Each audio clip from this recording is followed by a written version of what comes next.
আপনার নাম হচ্ছে সেরিনা না? আচ্ছা, এখন কেমন আছেন সেটা বলেন আপনি। ভালো আছেন? আপনার কিন্তু ওই যে শরীরে ইউরিক অ্যাসিড বেশি আছিল, হরমোনের সমস্যা আছিল, আলহামদুলিল্লাহ রিপোর্ট তো সব ভালো আসছে এখন। হ্যাঁ, 14 দিন ওষুধ দিছিলাম না, 14 দিন ওষুধ খাইলেন, এখন তো ইউরিক অ্যাসিডও কমে গেছে, সবকিছু ঠিক আছে। এখন আপনাকে ইউরিক অ্যাসিডের জন্য আমি যে এগুলো খাবার খাইতে না করছিলাম, আপনার মনে আছে কি কি খাইতে না করছি? বলেন তো। এই যে পুঁই শাক, তারপরে যে হলো শিম, আপনার বেশি হ্যাঁ বেশি বেশি ইউরিক অ্যাসিড থাকে কি কি মধ্যে জানেন?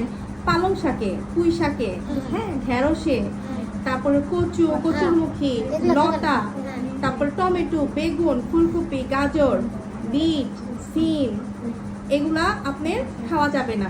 কারণ হচ্ছে এগুলোর মধ্যে ইউরিক অ্যাসিড বেশি থাকে। হ্যাঁ, আপনার শরীরে যেহেতু ইউরিক অ্যাসিড বেশি আসছিল, এই জন্য এগুলো খাওয়া যাবে না।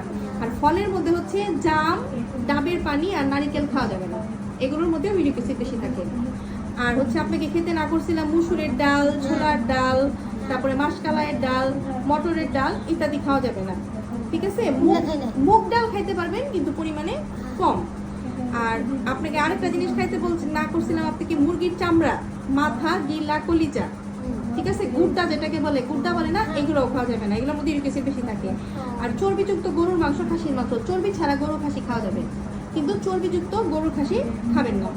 আর কবুতরের মাংসটাও খাবেন না, হাঁস ও কবুতর, ঠিক আছে? আরেকটা আছে না যে মাংসের স্যুপ খায় মানুষ, পায়া খায়, এগুলোও খাবেন না।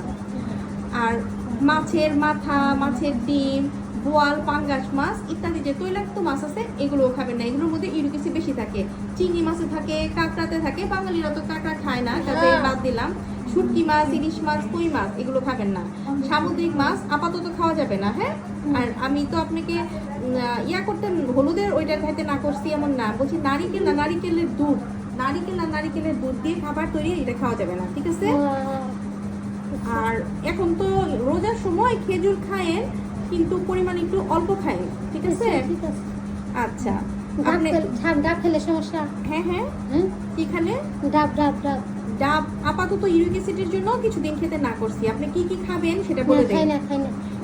কম ইউরিক অ্যাসিড থাকে কোনটাতে আপনি সেটা জানা যান। ইউরিক অ্যাসিড আপনার বেশি, হ্যাঁ, ওষুধ দিয়ে এখন কমছে, কিন্তু এখন এই যে দেখেন আপনি বাজার থেকে অনেক ওষুধ খাইছেন, কমছিল কি?